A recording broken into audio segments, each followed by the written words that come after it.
Welcome to the Late Night Gamecock Show from Chief Sports South Carolina. Here are your hosts, Matt Anderson and Alex Jones of thebigspur.com. Welcome in to the Late Night Gamecock Show. It is September 24th. As always, I am Matt Anderson, your Late Night Gamecock, and we are not joined by Alex Jones today. Alex is taking a much-needed vacation. We actually have the Golden Dome, Phil Mad Dog Mullinax. So we appreciate it, Phil. How are you doing tonight?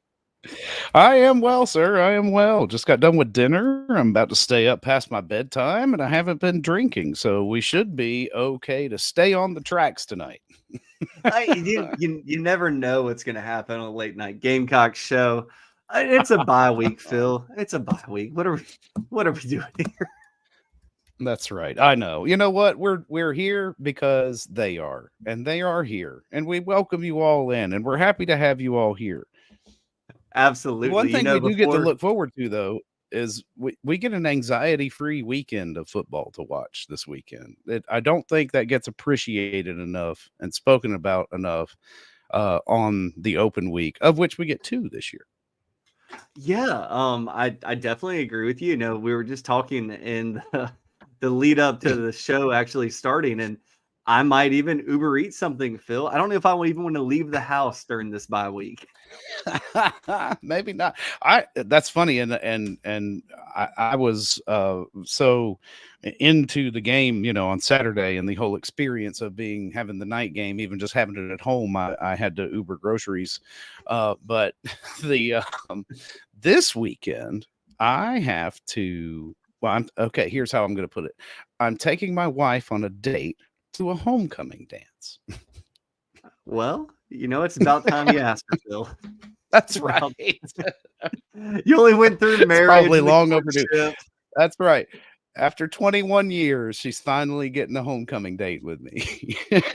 Well, I know for sure. She's going to be really appreciative of that. And look, I think that's awesome. My mother-in-law, my father-in-law have done that for all their kids. They were always the chaperones at dances. And, you know, it makes you feel good because you know what your kids are kind of up to.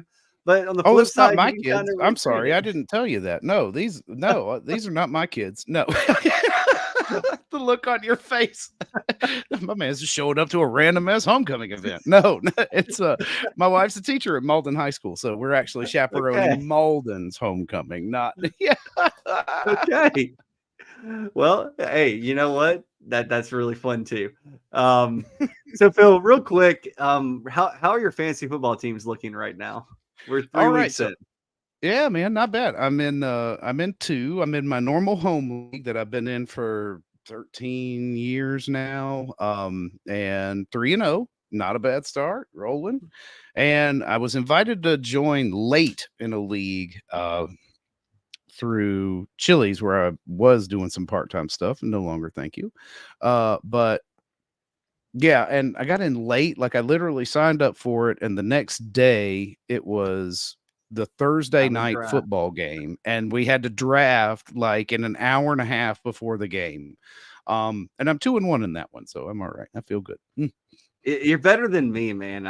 I'm 1-2 in my league of Gamecocks, my home league, my league of record. Terrible, man, terrible. Everyone that can possibly be hurt is hurt, but I know that it's that kind of year in the NFL. But I know that everyone here is not, you know, wanting to listen to me and Phil rant and banter about our fantasy football leagues. Phil, sure? You know, we're gonna. I mean, you never know. You never know. Right. Maybe people do want to hear a fantasy show. Maybe we should do a fantasy show. I'd be right there for it. I would actually love to do it. I did that for my league one year. I did a podcast. Did you really? Just like recap the week, and I do previews, and I do end results, and eventually people stopped paying my Podbean subscription fee, and I was like, well, if you guys aren't going to pay for it, I'm not going to do it. But yeah. Then I'm not. Yeah, that's right. Yeah, this is not. Yeah, you got to pay your dues. Yeah. Well, we're going to talk a lot later on about, you know, this upcoming weekend in college football. We're going to have our best bet segment. Although Alex is not here, he did send in picks. So that's awesome. And I'm really pumped up for Phil to Because Phil's always in the background giving us his picks during this segment. I want him to go on the record and be in front of the camera and say, these are my picks. It happens. Sometimes I got to just be in the background to make things run smooth. But yeah, hey, all right. Yeah, I'll make my picks on here. Yeah, that's right. This is I'll have to remember these, though. So here's the danger in that for me is I'm going to have to make picks on Thursday for the Fab Five. And if I want to change my mind, I might feel torn. But I was like, well, on late night show, I don't know. Well, we'll see. We'll see. Maybe not. Well, I think at the end of the day, Phil, you just remind everyone to watch on Thursday because you might have changed your mind and they might need to change their bet. Yeah, you may. I don't know, man. That initial one might be better than what I overthink when I get these things in and I'm putting them into the app. That's how it was in the beginning on Friday.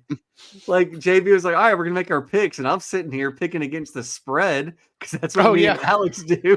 And he's like, nah, man, like just who's gonna win the game? And I'm like, oh, okay. I do better against the spread. I've found like I've got some people that are like, I can't pick against the spread. I just don't. I was like, I'll screw up them. I'm in a little like pick 'em league with some friends of mine, and I'm dragging the bottom of that thing because it's a money line and confidence. And yeah, I don't even adjust the confidence anymore because I'm like, I have zero confidence in any of these picks. I just go down from top to bottom. I think they're in the order of start times, and I just pick whichever one I think is going to win. And it did better for me last week than it had the first three. It's like a pointless countdown. It doesn't matter. They're all the same. Right? To get through it. Nobody knows. Well, let's turn our attention to South Carolina Gamecocks. Phil, one of the things that I like to do once we're 4 games into a season is I start taking inventory. Okay, where do the Gamecocks stand on their lines of scrimmage, their position groups, and then we'll talk a little bit later about the other teams on the schedule. But, what do we feel like we've learned so far? I think we should always start with the quarterback, probably the most important position on the field. And I'll be honest, Phil, I want to get your take on this. My first thought, Lenoris needs to get healthy. And my second thought is, dadgum, I'm thankful for Robbie Ashford. Right. Yeah. You cannot have a conversation about the quarterbacks without giving number one his props. This is a guy who has been through a very trying situation, right? I mean, throughout his entire time, it's just been one thing after another, just not the right fit, or so many different things surrounding his career up to this point. And he really seems to have found himself here. And I think the coaching staff has got a big thing to do with that, with Shula and D'Lo and Beamer. I mean, they're probably just the right combination for him to find some stability and I don't know, maybe some care, a little extra care that he needed. Well, it's funny because, we hear this all the time in sports media. If you have 2 quarterbacks, you don't have a quarterback.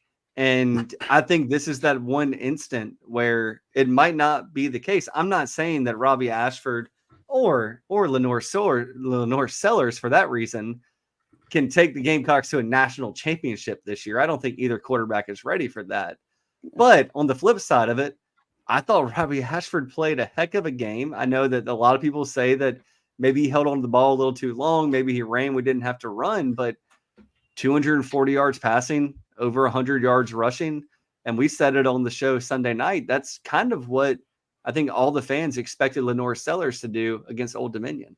Yeah. Yeah. And I mean, that's, I think that's kind of the difference in, first starts for a season for a guy who's been there, done that, and has seen it a bit with Robbie. I mean, that's he's got the even SEC experience. He said it in the post game. We all know that, that he has been in big time situations like that before. And so there's one hill he's already overcome before he even hits the field. And he really just had to put it together. The game plan, I thought, was great on Saturday to not only showcase his abilities, but create the opportunities to showcase the fact that, hey, he can throw the ball. He's got an arm. I mean, he's just, he looked good outside the pocket. He made some good clean throws from inside the pocket. Just he really was impressive. And, I don't even really compare the two because they are of similar skill sets, but different talents and different experience. I think the ceiling for Lenoris is higher than where Robbie is now. Yes. It's going to take us a little bit of time to get that developed and ready to go. And somebody with Ashford's skill set is perfect to sit, as the number two in situations like this where you don't have to wreck your game plan and he's good enough to win you games. I couldn't agree more, Phil. I mean, there was a quarterback battle that happened all spring, all summer, all preseason, and Lenoris won it. And look, Lenoris probably could have started some games last year if the Gamecocks didn't have Spencer Rattler. So, all in all, I do feel that quarterback position's in good hands. I don't think that, Lenoris and Robbie have probably played the exact same amount of quarters this season, not by design, but Right. look, when Lenoris comes back from his injury, I think that Robbie will be completely content to be the backup quarterback and wait till his numbers called. But I think the quarterback position, for all the questions that were asked in the offseason, Phil, seems to be on solid footing. And that kind of takes us to running back now. With running back, Rocket Sanders dominated all of the snaps through the first 3 games of the season. And you and I both know this, Phil, but the coaches were trying to find a way to get other running backs involved, but time and score and all those types of situational things didn't make sense. But now you kind of saw what Oscar Attaway can do. You saw what Jawan Howell can do. You saw what Michael Fuller can do. We all know that Juju's good in space. Look, the same thing with Lenoris we're going to talk about with Rocket. We're not going to get too into injuries right now. That's for next week. No one's going to say anything this week, so let that go. But yeah, your take on the running back room, and is it about where you thought it would be at this point in the season, and overall thoughts? Yeah, I think you probably wanted to see a bit more of him in game 1 from the guys behind Rocket. Obviously, we knew coming into the season Rocket Sanders was going to be the number 1. That's why it was brought in. He looked as healthy as was reported throughout preseason camp and summer, so no worries there. I think it's kind of a double-edged sword, right, for these first 3 games where you've used Rocket Sanders so much, but it has allowed him to get kind of back into the rhythm of getting multiple carries, big time carries, number 1 back carries. And sure, Old Dominion, you probably want to have, the other guys out there a few more snaps and even, in Kentucky and LSU, but like you said, I mean, game script just has not allowed for that to happen. And when it finally did, by the Gamecocks handling their business the way they should have with Akron, it has allowed those guys now some playing time, some, real time against number 1s, even, albeit group 5 number 1s. But I mean, that's all experience at full speed. I mean, it gets a little faster, obviously, in conference, but it's nothing like going against the guy in the same colors across from you at practice. 100%. And, and look, Phil, I think there's a few positions that are on the football field where, like you got to play fast. You got to, dodge the guy that's in front of you. But running back is one of those positions where you really don't have to think. And if you're good enough, you'll be good against the SEC, just like you're good against Akron or Old Dominion or Wofford later on in the season. It might just be that adjustment period. But I think that, Shane said it in his comments earlier today or yesterday. I can't remember which day it was, but we got to get these guys more involved. But I don't think that's going to be taken away from Rockets. So all in all, I'm okay with the running back room. I think that it's in the best position it's been in a very long time at South Carolina. Moving on to wide receiver, Phil. Yeah. Moving on to wide receiver. Sure. Do you still feel like it was in the preseason where you just put 6-7 names in a hat and any of those guys can go out on a Saturday and maybe not win you the game, but be productive wide receivers? 6 or 7. No, I think you've narrowed that down. I think one thing that, even though you still are going to see, more than like a typical 1, 2, 3, right? I mean, there's not a clear 1, 2, 3.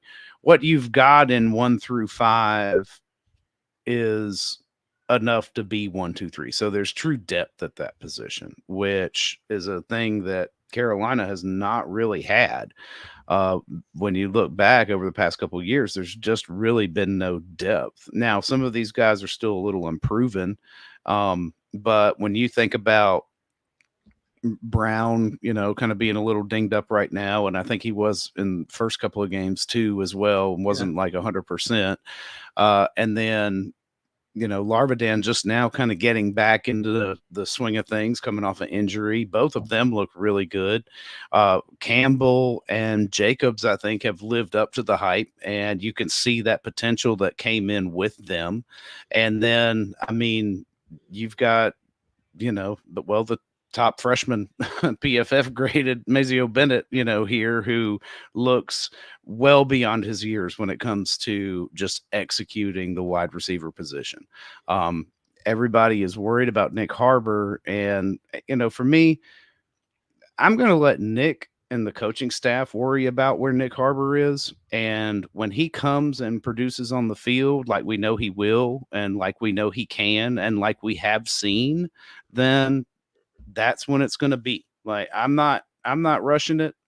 I think he is going to have plenty of opportunities as we move through the season with his skill sets. And I think at the same time, it's still finding the comfort zone for him from a play calling standpoint, as well as him being able to get out there and do things that he feels comfortable doing. So once those things finally begin to merge, and I think they are getting closer and closer, and he is going to have a productive season. It may not look like the number one wide receiver on the team season. But here's the thing is, like, so long as other guys are outperforming your expectations for him, how can we complain? If he's continuing to develop and everybody else is developing, even if some of them have developed a little faster, then there is no downside to that. It's funny you say that, because my brother was a very, very good high school basketball player, better than me, which is what every big brother wants, right? But he goes and plays college basketball, and all of a sudden he's not playing. He's really not in the game very often. And one day, the family frustration came out, and I think sometimes fans treat these kids like their family. They have their favorites. Yeah. But one day I just asked him, I was like, dude, you're not playing. He's like, yeah, because those guys are better than me. Like, I got to keep working. I got to keep getting better. Like, right. It would be a mistake to put me in the game. And I don't think people understand that Nick Harbor is that type of guy. He is very much team oriented. He's not out there trying to get his numbers. He understands that he has a growth element to his game, and he knows he's going to get there. Exactly what you said, Phil, earlier. And it's finding those opportunities and positions to put him in a position to be successful. So overall, Phil, I really do think that this wide receiver room has been kind of exactly what I thought they would be. Yeah, I didn't think the Gamecocks were going to go out and throw 45 passes a game in the preseason. I didn't think that there was going to be a Xavier Leggett that was going to be 1,000-yard receiver and double-digit touchdowns and first-round NFL draft pick. And this stuff ebbs and flows. Next year, that might be the case. Next year, it might be a guy, a Nick Harbor, a Mazio Bennett, a Jared Brown, whoever it is that has that maturation process. But right now, the Gamecocks have enough to get it done on offense, especially at quarterback and wide receiver. Moving on to tight end, Phil, we don't have to spend a lot of time here. I think Josh Simon has been everything is advertised. It's difficult to get the tight ends involved on every single play on offense. I mean, they're obviously out there blocking. The wide receivers doing a good job blocking as well. And tight ends might have missed some things from a blocking aspect that might hinder their production and putting them on the field. But overall, I think that Michael Smith has shown to be just, wow, what a freshman. And then you have Josh Simon. Everyone knows that Josh Simon had big games last year. He's continued that this year. Brady Hunt probably wants to get going more than he has. But, when you're only throwing the ball 15, 20, 25 times in a game, it's a limited concentration size, I guess, what I'm getting to. Yeah, it falls in between. There's only one ball, and there are only so many opportunities for that ball to hit the air, right? So you've got all this talent that has emerged. Some of the thoughts, like it kind of, and this kind of goes hand in hand with the receivers is, well, are our tight ends going to get more targets and touches and receptions and yards than the wide receiver group because they're more proven commodities? And that apparently is just exactly what it is outside speculation, because the wide receiver group has stepped up and has, shown some flashes and speed and hands and routes and everything else you've seen. So you're not having to rely on the tight end. You get to incorporate it into the scheme to its maximum benefit and not necessarily as a safety and security blanket that, even I was kind of like, early on, you're going to look for these real big guys out there in the field that are easy targets out there. But, I think you're not having to force the ball to them, and when they are getting the ball, I mean, and we've all seen Josh Simon. I mean, if you're the first guy that's near him, you're not going to stop him. So he's going to get yards beyond that, and he's lived up to it. He looks even better than he did last year, I think, in certain aspects. And I mean, Smith, and like you said, Hunt probably wants a little more time out there, but I mean, his time will come. It's coming. I know that 2-point conversion that Kai Kroger ran in. Nobody will ever admit it because they can run this off of that. But Brady Hunt in the back of the end zone is where that ball was going. You can't tell me otherwise. He was covered, and Kai was like, "Oh crap, I got to run." And then he saw the Red Sea open and said, and it's just like, you know what? Go. Yeah, go. No, but Brady Hunt is where that ball was going, but he was covered up. And so Kai was like, okay, I got to go. Yeah, that's my feeling on that. So his time, they're scheming it up for him. You can see it. You can feel it.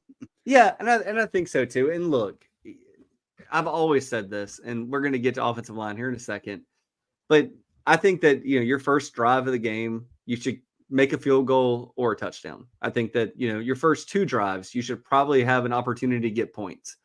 And the same thing is the case in weeks 5, 6, and 7.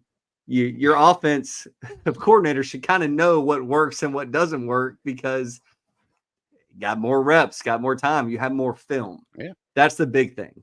So, I think that, to your point, in scheming these guys up, the pass catchers and the running backs and the quarterbacks, like there's a reason it looked better against Akron. It wasn't just because it was Akron. It was because roles are getting established and what we want to do and what we're practicing each week. The offensive line, I do think, took a step back against Akron, only a little step back. I think that anytime you have the type of change behind the center, there's going to be differences in how you are playing and the protections you roll out and all of those types of things. But overall, Phil, like if everyone was worried about the offensive line, I'm just not. And I'm not saying this is a sunshine pumper. I'm not saying this as like, oh, Matt's the biggest Gamecock in the world. But I am saying it from a stance of like, they're getting the job done. Like, I don't think they're going to win national championship, but like they're way more competitive than they were last year. Yeah. Yeah. Mm-hmm. Yeah, I agree. I mean, much more competitive. I mean, we talked with Pat, and I'm pretty sure JB asked him about it too, and or maybe it was JC that brought it up. And it's like it's not all on them, some of the run woes and protection issues. It's a communication thing. It's an execution thing with backs, tight ends, the entire thing. I don't know. All I can go on, especially with that position, is kind of other people who have played it or been around it. And even then, like when you look at what Cole Kubelik's analysis, because I love seeing his Sunday, SEC report, what did we learn this week in the SEC? He's been complimentary of them and their progress throughout the week. And then, said, maybe not the best performance out of them this past Saturday, which, okay, I can see that. It's like if somebody's telling me and teaching me what it is that they're doing wrong, I can kind of see that. But even then, you don't know all the particulars of the scheme or protections or things like that. So, you just take it with what you have. From the ability to run and pass protect when there's no blitz, I think it's good. They've been good. Not great, but it's better than last year, and it's deeper than last year, and you're continuing to develop some of these younger guys. If I have a main concern for this team, as we look into the open week, we've got to figure out blitz pickup because it's even half a second. Just something so that they can get time to even process. Not even make reads, but get it to the hot guy. Sometimes it's impossible, or they're having to bail. And fortunately, your quarterbacks are athletic enough to kind of make up for some of that. But as you move through the season, it's not going to get much easier. So you've got to get that figured out, in my opinion. And Phil, to your point, it's kind of been a recurring theme over the last 3-4 years, and different offensive coordinators. So I don't know what the solution is, what the answer is, but it seems like if there's an obvious blitz down that every fan watching on TV and everybody in the stadium knows it's going to happen, that it seems like they fall on their face. Every single time. And it's one of those things where I don't know if it's a mental thing, if it's like, all right, well, the blitz is coming, and the quarterback's sitting back there saying, well, shit. Yeah, where's it coming? Yeah. I know. And then you're like, oh, it's coming from here, and then and somebody whiffs and didn't catch it, they're looking out over there and they're coming from the interior, or it's coming from the side. And hey, kudos to the defensive coordinators for scheming and drawing it up like that. But you still should be able to, I think.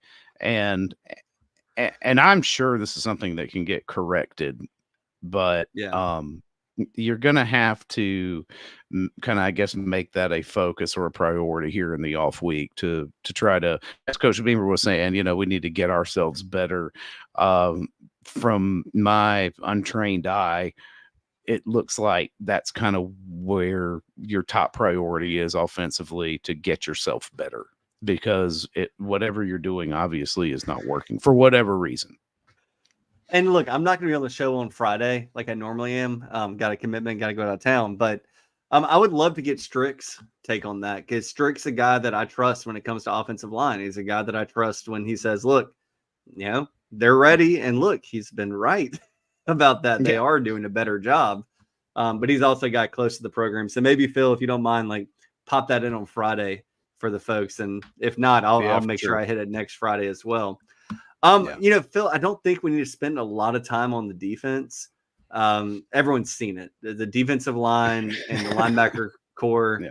It's bigger, stronger, faster. Bigger, stronger, faster. That's where you are. That's what the reality of the situation is. Not that the guys you were playing with last year were bad.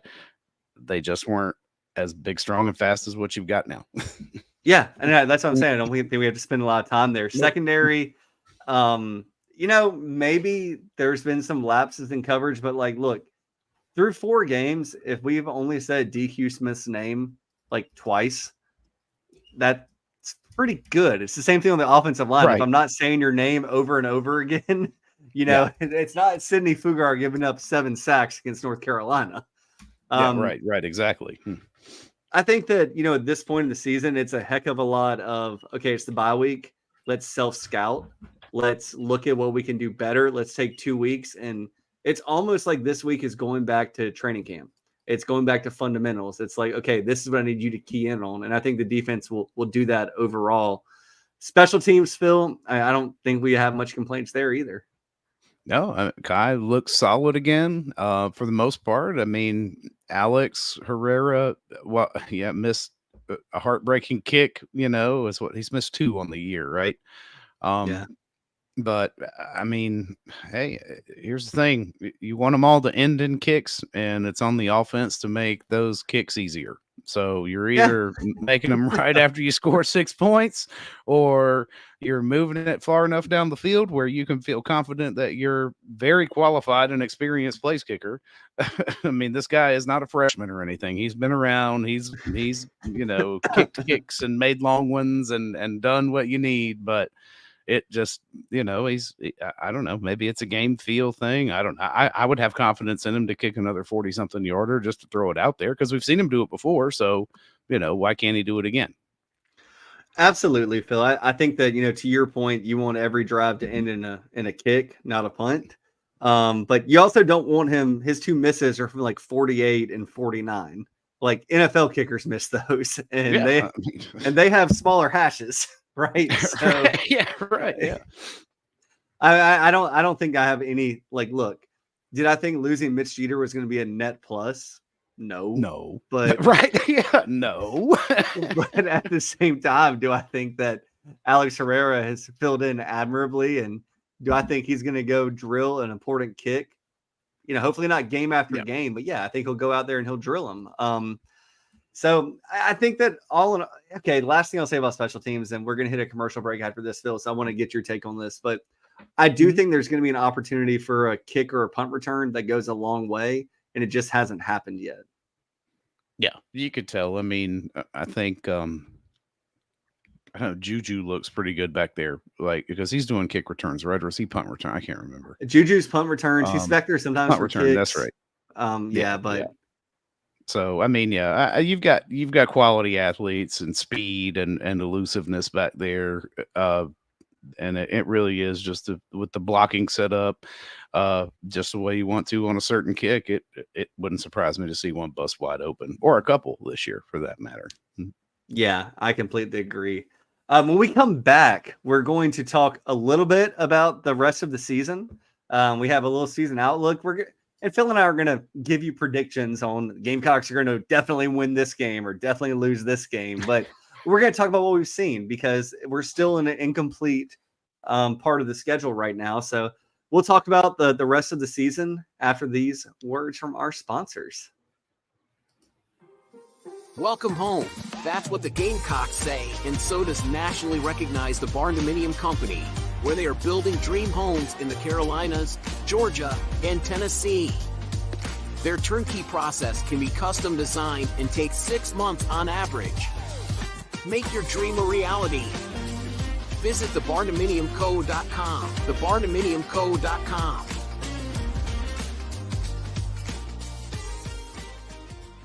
We got started in 1979. Because we're a manufacturer, we're able to control our costs. That's why we like to manufacture as much of the product as we can, because in our factory stores we can offer a competitive edge over other people around the country. When people come into one of our Palm Casuals, it's like they're buying their car at Detroit. They're going right to the factory and buying their car. 30-day money-back guarantee. That's a big deal with us. I mean, we give 30 days to do anything. I mean, return it, change it, get a different color, get your money back. When you pull into a store and it says Palm Casual, you know you're at a factory store. I said, oh Lord Jesus, it's a fire. Ain't nobody got time for that. Disaster comes uninformed. During and after natural disasters or accidents, there can be a heavy loss to property. It can become extremely difficult to bounce back to what you knew before. Having your home or office destroyed or damaged by water, fire, smoke, or mold affects your personal and business lifestyle. Resto Pros of the Midlands is here to help. Open 24/7. Call them when you need them. 803-493-0170. Resto Pros of the Midlands. RestoProsMidlandsSC.com.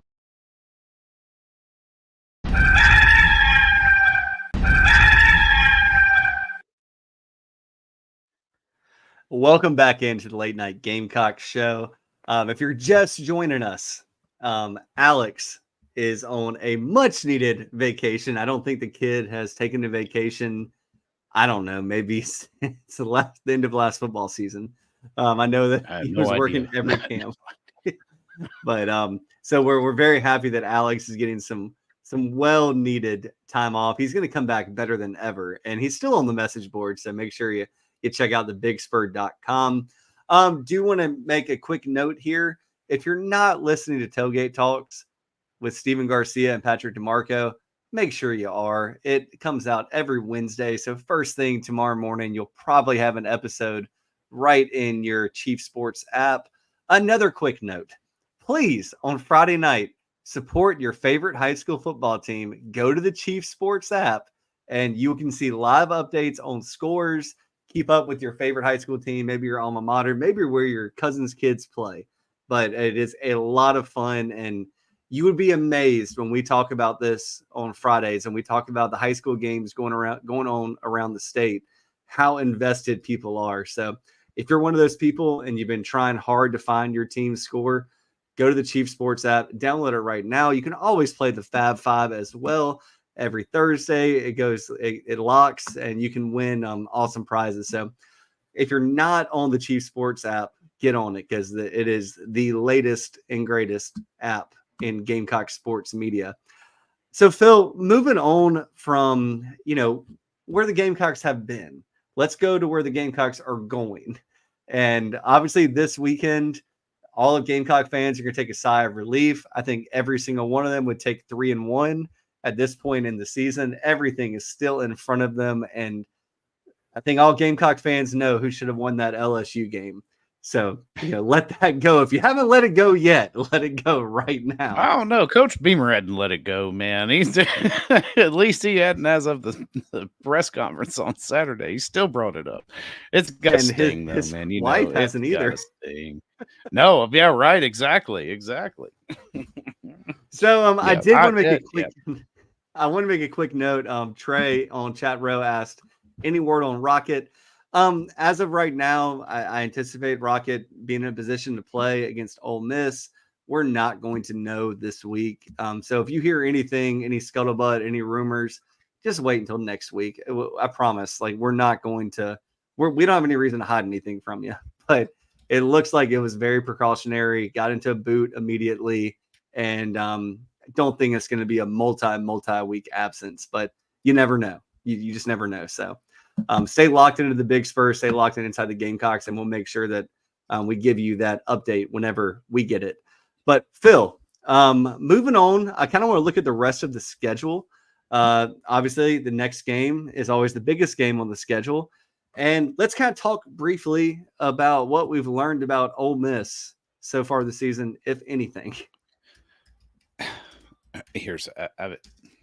It's interesting because a lot of people use it as a derogatory term or in a derogatory fashion. It's like, well, who have you played?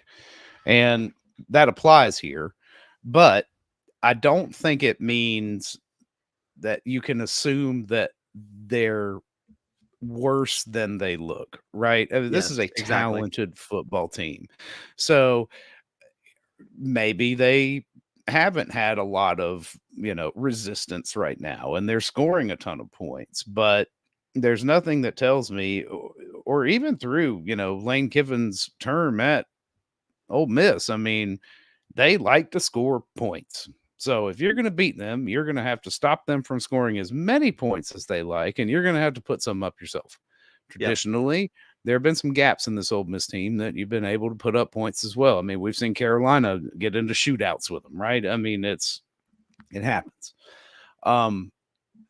But I think we'll learn a lot about them this weekend, at least from a defense in Kentucky that by all rights should be a top half of the league defense if things stay, like they should. I don't know.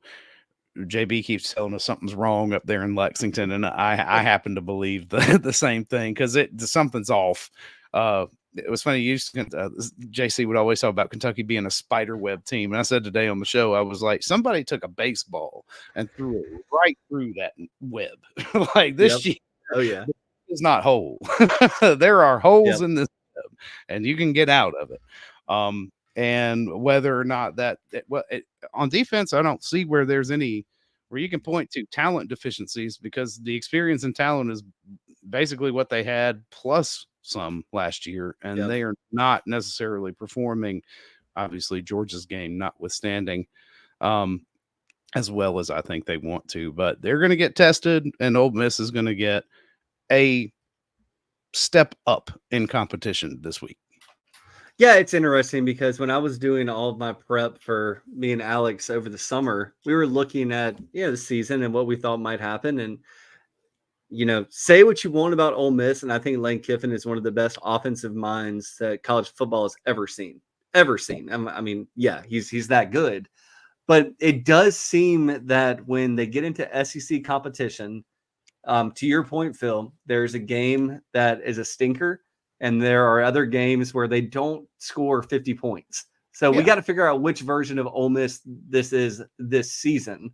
But again, to your point, Phil, nothing has shown me that they are not talented enough to score 35, 45 points on every single SEC team. And to your point on Kentucky and them playing them this weekend, I think that Georgia Kentucky game was like what every sharp Vegas person preys on.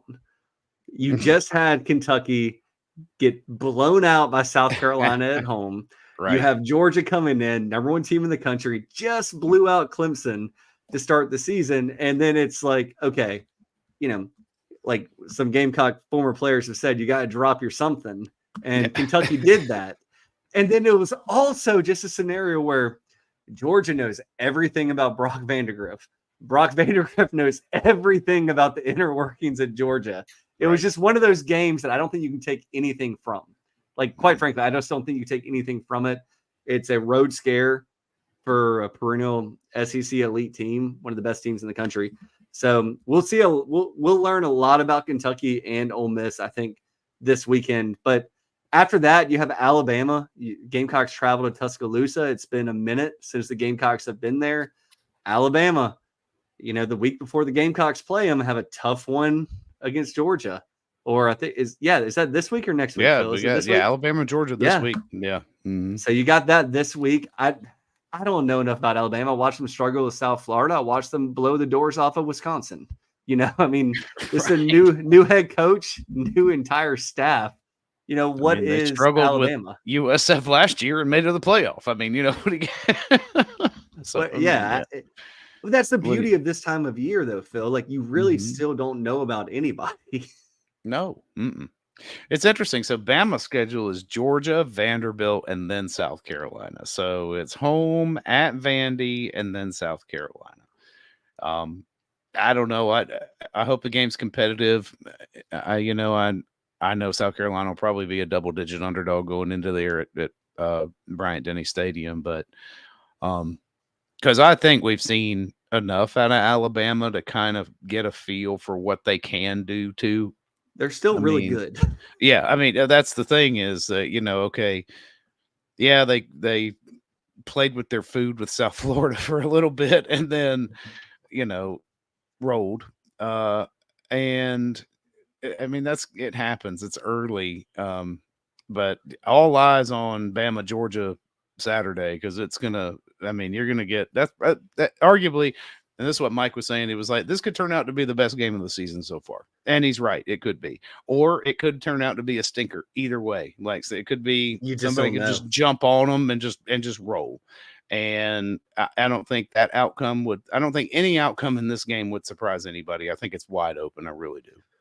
And I also really, and we'll talk about that during the best bets portion. At least that's one of my games. But I really do think it might be the most viewed college football regular season game of all time. There's just so much drama and storylines in there. Moving on, Oklahoma. The Gamecocks go right from Bryant-Denny and Tuscaloosa, and they head all the way over to Oklahoma for another road game. I think, Phil, we'll talk a little about Oklahoma because the bye week comes after that. But Oklahoma hasn't been a team that has wowed me so far this season. Has South Carolina wowed the rest of the country? Probably not. I think this truly is a toss-up game that, we'll see what happens. We're going to learn so much more. So much film is going to come out. But, overall takes on Oklahoma, if you have any, Phil. Oklahoma's got a defense. And I think the way that Venables calls it is one of those things that if you're looking ahead from a Carolina standpoint about the whole, being able to have some more, quality effect against the blitz, you're going to need to figure it out by then. Yeah. I'm sure Ole Miss and Alabama are going to push and test that, but it's coming in Norman. You just know it. He's done it and does it, and that's what he does. The problem is that they don't move the ball up and down at will, right? I mean, this is not your playoff quality offense at Oklahoma, under Lincoln Riley or anything like that. That's not what you have here. It's not what's happening. And that's the biggest question there. I made a bold prediction back in the summer, back when, you make those kind of things. And I said, out of the 2 away trips in October, you're going to win one of them. This team will win one of them. As the season has unfolded, I'm not changing off of that. This team has everything it takes to pull off an upset in a crazy place like that because it has a defense. And Oklahoma is looking like more than likely the one I would bet is going to be that one. But hey, crazier things have happened when Carolina and Alabama meet. So yeah, and it's funny, I mean, you look at it and you have a bye week, then you have 3 games. In arguably the toughest 3-game stretch of the season for South Carolina. And I would say the toughest 3-game stretch for, there's not going to be 10 more difficult than what the Gamecocks are about to run through. I think that if you're a Gamecock and you go 2-1 in those, you are putting extra money in the offering plate at church on Sunday after the Oklahoma game, because that is not probably what's going to happen. And not take anything away from the Gamecocks. It's just, that's tough. You got to go to Bryant-Denny, you got to go to Oklahoma, and you got Ole Miss. If the Gamecocks go 1-2, I think you're pretty pleased with that result as well.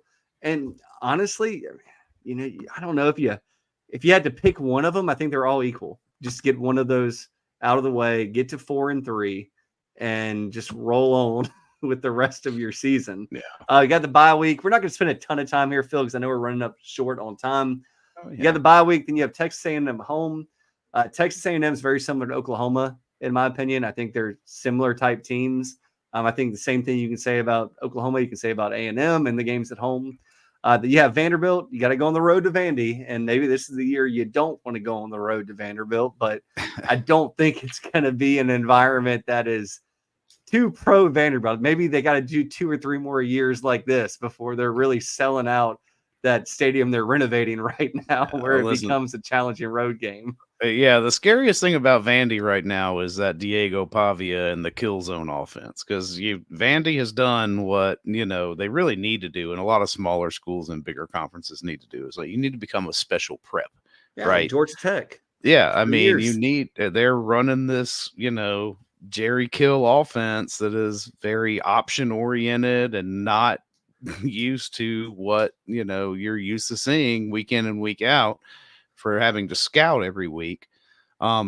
So that's the scariest thing there. The environment doesn't scare you at all. I mean, there'll probably be 20,000 Gamecocks in Nashville, if not more. It's a great road trip. Yeah, I know, right? We're half thinking about going too. So we may be there. But yeah, JC's right. There is something about the kill zone, right? This guy is a great offensive mind, Jerry Kill. If it weren't for some health issues, he still would be a head coach at Power 5 conference. But he's found himself a guy that can run it, like he envisions it on the paper with Diego Pavia, and that makes him dangerous. Vanderbilt, they're going to jump up and get somebody, and they almost did against Missouri. Oh, I was pulling for them hard. If it weren't for damn kickers, jeez. Well, it's one it of those all things comes down to a college kicker. and that's what sucks. Even going back to fantasy football leagues earlier, I wish we got rid of kickers in defense, because it's just a roulette wheel every single Sunday and Monday and all that. But and Mike Morgan has said it best. He's been saying this for a year or two. He said that Vanderbilt's going to get somebody the same way he said Missouri basketball was going to get somebody. And look, do I think Missouri is all of us or not? Well, Missouri. He was wrong about that one.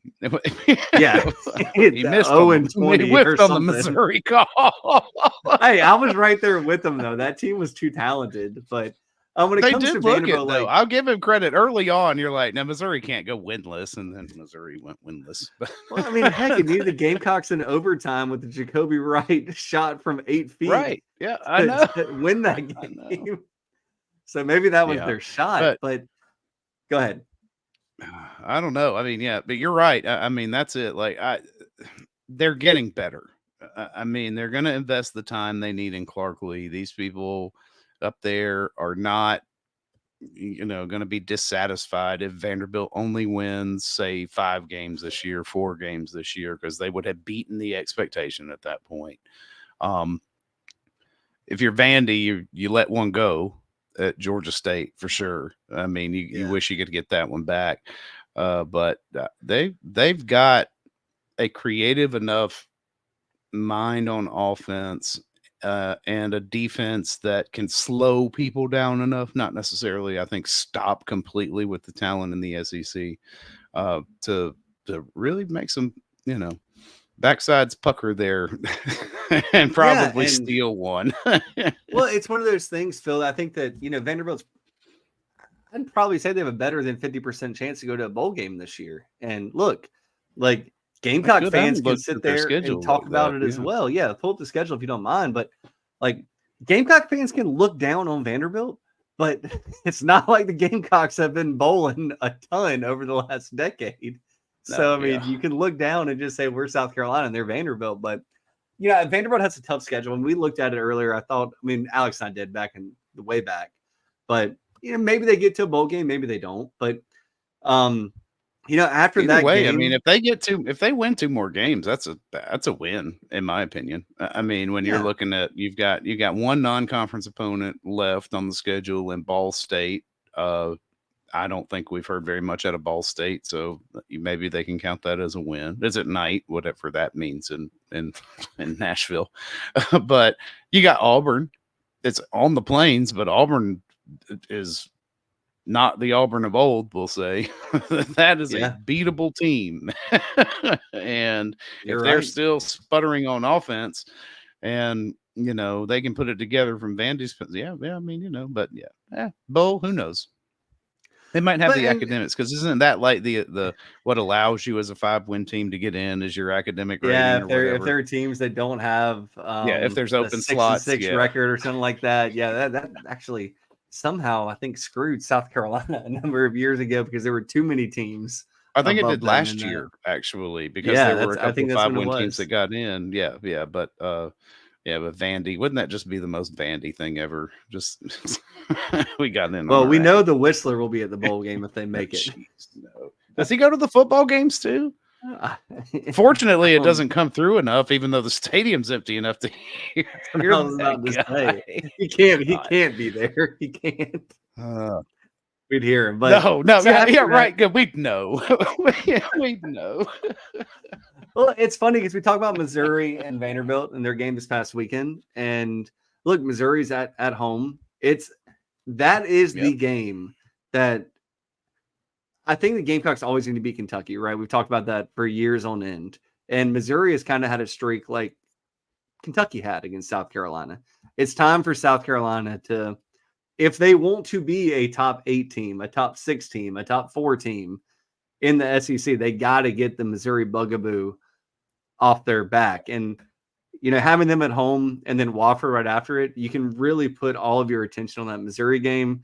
It really, at Vanderbilt, Missouri, Wofford, you should be able to beat Vanderbilt despite the kill zone without putting too much prep in there. Like it's always the next game, that, Phil, but that Missouri game, Carolina's got 2 mobile quarterbacks too that they're used to even having to defend option plays. I mean, that's where you're kind of ahead of it, with the mobility of Sellers and Ashford. I think it puts you in a better position than some teams, having to prepare for Vandy. Oh, and most definitely, like even like Vanderbilt, Missouri, like we're getting to this part of the season where even Texas A&M, like you have that bye week, right? Second bye week, you have A&M, Vanderbilt, Missouri, Wofford, and then that team in the upstate. Mm-hmm. All the film's out at this point. So it's going to be, can our coaches at South Carolina or can our coaches at Clemson, at Wofford, at Missouri, at Vanderbilt scheme up the right way to win? Yeah, and that's really what it comes down to at that point in the season. I mean, I don't think that anybody would say from A&M down to Clemson that South Carolina is at a, let's say, offensive or defensive extreme disadvantage, where it's just, the offense on this team is just so much better than Gamecocks defense, or the Gamecocks offense can't keep up. This defense is going to stifle them. Like, I think we're at that point of the season. So, look, I don't want to spend much more time on it, Phil, because I know we are approaching an hour and we still got to get to our best bets. But I think the larger picture here is the Gamecocks are 3-1. They have 2 bye weeks ahead of them, and it's as rosy a picture as any Gamecock fan could have predicted or hoped for outside of the referees really not doing the Gamecocks any favors against LSU. Yeah, the 3-1 is a reasonable preseason expectation that everybody, I think, would be happy about if they didn't know what happened in game 3. But now, hey, listen, the team has bounced back from that, did exactly what they needed to against a team that they were supposed to put 50 points on. And you get a week to get yourself better in more ways than one.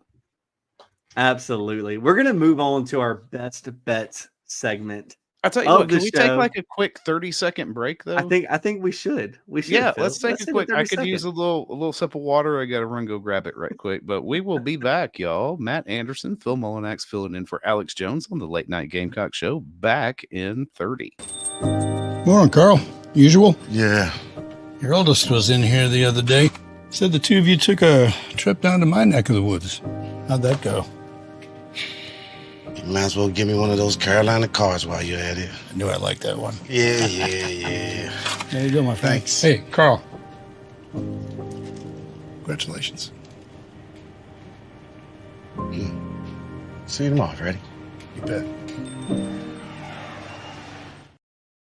We are back, everybody. Thank you very much. I needed that. I literally 30 seconds to grab some water that was out of reach and have some. So yeah, I appreciate it. Thanks, man. I'll tell you what, Phil. Like sometimes that's one of the advantages of being the guy who clicks the button. So it's like, you know what? We're taking a break. I don't know. Like you guys do that 3-hour show Monday through Friday inside the Gamecocks. Make sure you check it out. But like I listen to it like when I'm driving or I'm watching it while I'm working at home. It's on in the background, and I'm like, "Oh crap, I gotta pee," and I go and pee. And I'm like, then I'm on the show on Fridays, and it's like, how is this? I got 40 minutes till the next drop. I gotta just suck it in. You'd be surprised how much you can get accomplished in 3 minutes and 15 seconds or 2 minutes and 37 seconds. It's like I'll click the video and I'll literally like my bottom half will be like on the way where it needs to go.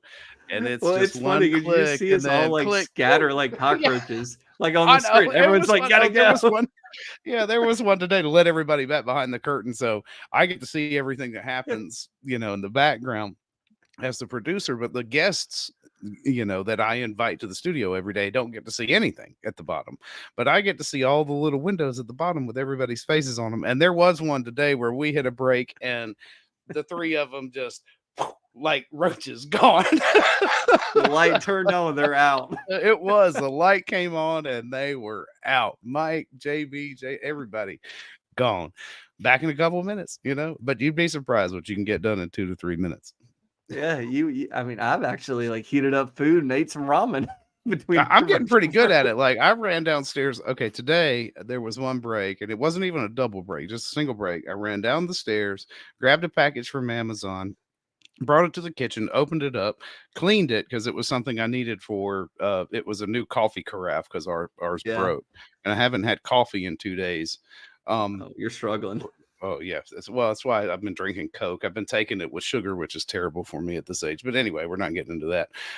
But had time to open it, clean it, put a pot of coffee on, and run back up in here just in time to hit the bump to start the next. They do not call Phil the best producer in the business clock, for right? nothing. Because it's like, because the expectation is, well, he works from home. So, it's like he's the stay-at-home dad. But no, it's you get used to the rhythm of it. And you're just like, okay, I got 2 minutes. I know I can do this. I can do that. And then I got to get my ass right back up the stairs. I'll tell you right now, Phil, like working from home is the worst thing in the world because everyone just assumes you can do anything because you're home. But right. I don't know. I can't tell you the last time my wife cooked a meal. I mean, and not that I don't mind because I enjoy cooking. I like it, but it's like, come on, now you're leaning on me a little hard here, hon. Well, 30 years of marriage will do that, Phil. Like I'm sure you lean on her hard too. Well, we haven't made that far, but 21 will do it for sure. Well, let's get everybody out of here. We appreciate y'all so much for sticking with us. This has been fun. Me and Phil never get this time anymore. We're always on shows with other people, and the last time we did a show together was South Carolina beating either Tennessee or Kentucky, and we just went live after the basketball game, and it was so much basketball fun. season. That's right. That was great fun. Yeah. Hey, that was basketball great. practice just started. Well, I it'll know. be Yeah, here I was going to before ask you know it. if we hadn't run real long in the football talk. I was going to ask you about what your thoughts on some basketball stuff is. We'll do it next week. Yeah, we'll get to it. Trust me. Like this is going to flip from basketball football to basketball when the season started. It'll be equal opportunity for every sport. But real quick, I do want to update everybody on the best bets part of this show. Last week, our own Alex Jones went 2-3, his first losing record. Oh, hey. I think it's very interesting. He didn't show up to the show tonight, Phil. But, no wonder he didn't show. That's it. Now I was wondering, yeah. But your fearless late night Gamecock went 3-2. We are closing the gap on that Alex Jones character. Alex is. What are y'all's records overall? Okay, sorry. Yeah. Here you go. So I should have been patient. Oh, you're good. You're good. Alex is 13-7 on the season, which would still clean out every Vegas casino if Alex just quit his day. Maybe that's where he's at. If he just quit his day job and went to Vegas, he'd be doing well. I am 12-8 on the season, so I started slow, y'all, but I'm picking it up. I told Alex I was coming for him. So Alex is 13-7. I am 12-8. Just a quick recap for those of you that don't, maybe it's the first time you've seen this segment. I don't know. But we can do against the spread picks or over unders. Me and Alex kind of mix them in. Phil is getting thrown into this tonight, and I told him about it an hour before the show, so he's probably just going off gut. But anyway, Alex did send his picks in. Phil, no idea if this overlaps with anything you're going to talk about, but we'll go. I'm going to give Alex his pick so it's out there on the record because he's doing well. People might want to follow him. So his first pick is Miami covers the spread -19 against Virginia Tech. So Miami -19 against VT. Alex is taking the under in the Ole Miss Kentucky game. That under is 52.5 points. Very bold of you, Alex Jones. His third pick, Georgia Southern wins outright over Georgia State. So Georgia Southern wins outright over Georgia State. His fourth pick, Alex is, he might be on a Chinese market, Phil. Who knows? Digging deep. Where's he getting this? That's got 58.5 point over under. Look at that. I found it. Okay. And who knows? Alex sent this at 10:39 a.m. So 10:39. So all this stuff is when he saw it. So maybe things have changed. But his fourth pick, he's taking the under in the Oklahoma-Auburn game, and that under is 46.5.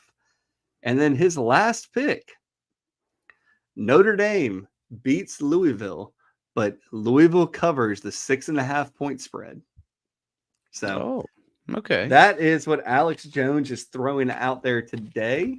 We'll see if I can catch up with Alex, and if Phil goes 5-0, he is declared the champion, and we won't see him on Inside the Gamecocks next week. He'll have moved to an island. I'm putting the house payment on a parlay on what 5 I picked tonight, and then you'll know. So Phil, I won't say anything, but there will be signs.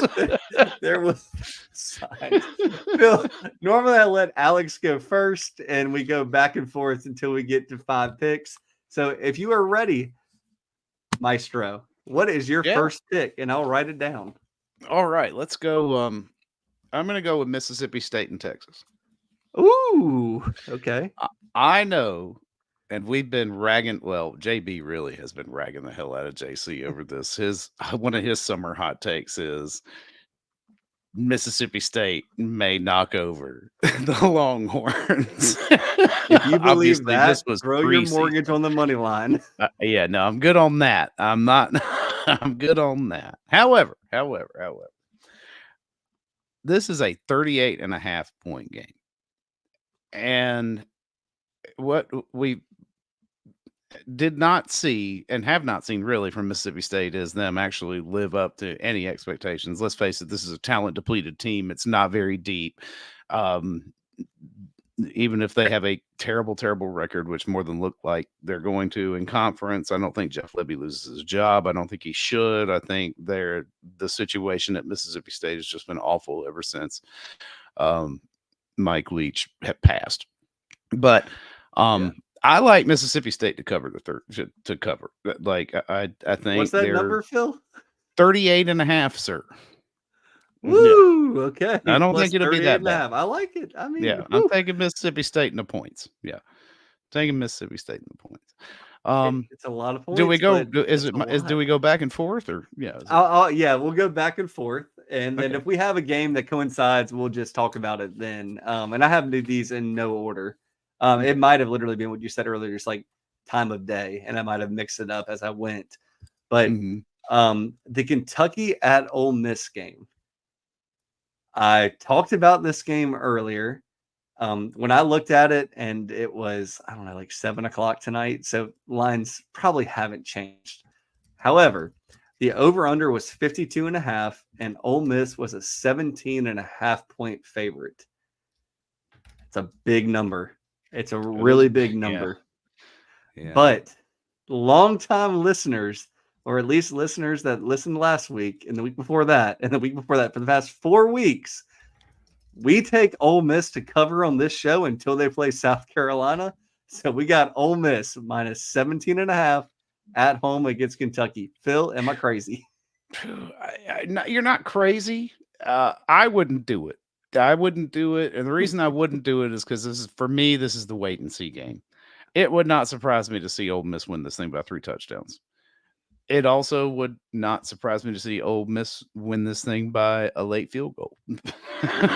But it's that difference, it's that wide range of outcomes that shies me away from it. So I commend you, sir, for actually putting it out there. And I'm committed to the bit. Doing anything. It's for the bit is done. It's for the bit.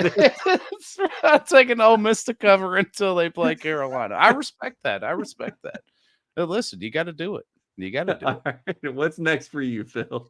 I'm taking Kansas State at home to cover the 4.5. I like Kansas State to bounce back. I think ultimately they're the better team than Oklahoma State, top to bottom, and I'm not sleeping on them. So I'm taking K-State minus 4.5.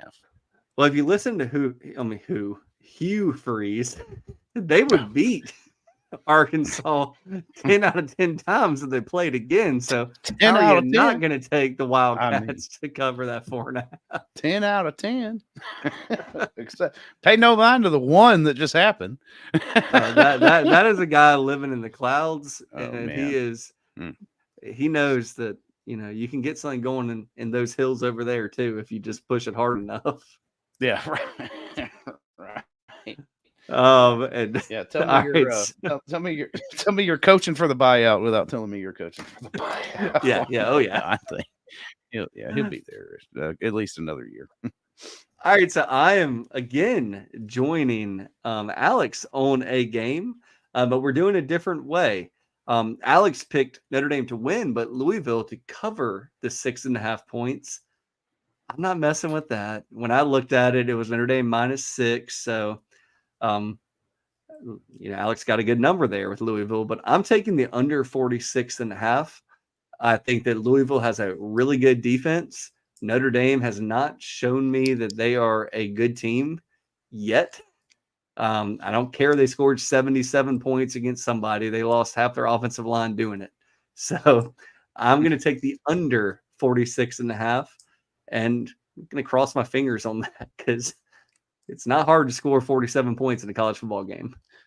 I like that. Yeah, Louisville did not look nearly as explosive against Georgia Tech as you kind of would have figured, although that's an improved Tech team. I don't know what to think about Notre Dame yet. I really don't. Not even still. I wouldn't. Yeah, no. I'm not touching that one. My 2 games, Phil has had stayaways. Nope. Red flags. Now, I may change my mind talking to Raphael later in the week. You never know. I might be completely wrong about all my assessments, and I more than likely am. Because please don't pay. Yeah, this is for entertainment purposes only here. Don't put your money on Phil's bets. Although Phil, I will tell you though. I will tell you, like I am I've never told Raphael about my picks on this best bet segment. Now, I am being genuine in that I would bet money on the ones I'm picking. I'm not steering you astray that way. So if you did want to, that's what I would be doing. Exactly. But I'm not saying you should do what I do because I don't know what the hell I'm doing. What's your next one, Phil? With that vote of confidence. That's right. And with that vote of confidence, I like Rutgers at home against Washington and 2.5 points. I think Rutgers is going to win this thing by at least a field goal. They are my team to keep an eye out. I think the Fighting Shianos are doing well, and they're going to take down, the Washington team from last year is not there this year, and they got them at home. So give me Rutgers minus 2.5. Well, just think about poor Tennessee right now. They could have had Greg Schiano, but they wanted that Heupel guy. Oh, no, wait, they didn't. They didn't want the Heupel No, guy. that's right. Wait a minute. No, hold on. I'm remembering this wrong. Right. Yeah, who knows? But yeah, that's I like them though. They're quality team here. Somebody to keep an eye on. That's how I put it earlier in the week, because that's what JB I asked. like It was it. like, this team is a team to keep an eye on. Yeah, and Rutgers was mine. I like it. I like that a lot. Alex picked Rutgers to cover last week, and they sure as heck did. So you guys are speaking the same language. I don't know if you have this one, but Arkansas is at Texas A&M this week. It is a 52.5 point over under, and Texas A&M is favored by 4 points. I am taking the Aggies -4. I think they win by at least a touchdown. I like that. Yeah, I would do that too. Yeah. I think they're going to win. Arkansas is like, yeah, you beat Auburn, but so what? And you overperformed against Oklahoma State. Still didn't win the game. Yeah, you should have won that game, right? moment. That one hurts, man. That was your bright shining moment right there, and you let it get away from you. This is the letdown game, I think. And you can never count out those Aggie yell leaders. They might go out there and actually tackle somebody one day. There have been times where A&M needed them to, but I think they have enough talent on defense to be able to handle Arkansas this Saturday. All right, Phil, what's your fourth pick? Let's see. I'm going with somebody else's team to watch, or the one that we all forgot about, BYU. I like BYU as a road dog at Baylor.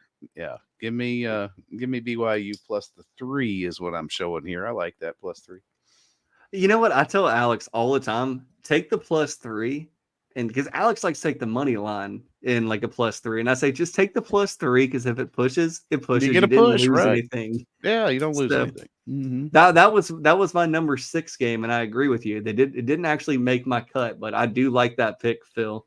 Yeah. All right. So the next one, I'm gonna save the biggest game of the week for last. I don't know, Phil, if you went this route, but so my fourth pick is Oklahoma at Auburn.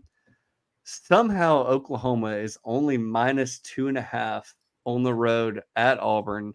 The over/under is 45.5 points, and I'm taking Oklahoma -2.5. Oh, yeah, I like that. Yeah, I think that's kind of crazy. Wow, I didn't even realize 2.5. I saw that a little while ago. Vegas, let me know if I'm wrong, don't. but Yeah, I spent all year looking at Auburn box scores, and somehow they kept it competitive with Alabama in the last game of the season. Alabama broke their hearts, but it's the same team. It's the exact same team. They're a recruit or 2 away. always. And they got a boatload coming next year. But they have probably 3 years away. Yeah, right. But there's no quarterback. That's the thing this year. It's like this year you need a quarterback and you don't have one. You need a few other things too, but you don't have one. You know what? On this game, here's what I like. And this is a spur of the moment, number 5, because I was going to go somewhere else, but I wasn't really looking at this one. I like the under on the 45.5. Give me the under for the Oklahoma Auburn game as my number 5. Under 45. I like that. Mm-hmm. I mean, I do that all the time. I sprinkle that in like that is a good bet. Well, you know what? Just saw that. That looks pretty good. All right. So my last pick of the week and it is the Georgia and Alabama game. I don't feel like I can do this show without talking about it. And this is a drop in the ocean type bet. I don't know. Like, I'm throwing water in there. Like, I think I'm right, but it might just disappear.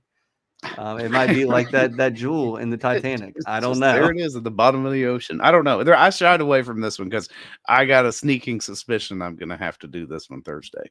But You did not want to be on the record. I'll tell you where I'm leaning tonight. But after you, sir, this is your pick.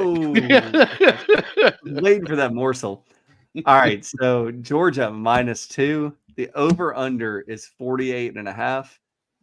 And I'm going right back to what I said about Vegas earlier.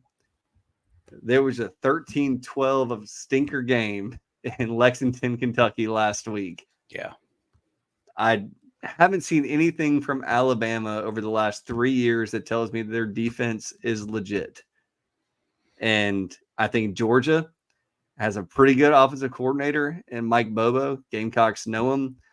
And I'm going over 48.5 because the last couple times these teams have played, I feel like it's been a high scoring game. I have zero confidence in this when I had to make a pick. So Phil, go ahead. What is your pick? All right. You're taking the over on that. Over, that might be over 48.5.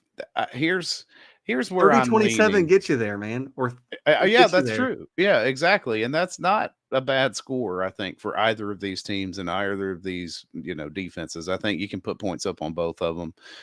The problem is they can both put points up on you, and it becomes a game of attrition. So it's basically, OC versus OC here. The thing I find interesting is Alabama's a home dog. Does anybody know when the last time that was? No. No. And I don't think Alabama really is going to take too kindly to the fact that they're a home dog, even if it is Georgia. So right now, I'm leaning Bama +2. I don't know who's going to win. Take the money line. Take the money line.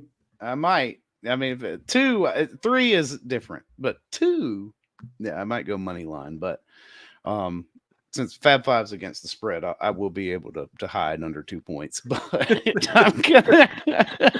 I'm leaning. Friday, you're gonna have to make a pick too. I'm leaning Bama at home. Now, those I'll stick to what I say on Thursday because I will have hyped myself up to be like, oh yeah, this is what we're gonna do, and I'll even call it like I like the points here, but I think they're gonna win, and I'll stick to that on the picks on Friday. But right now, I'm leaning Bama in the points.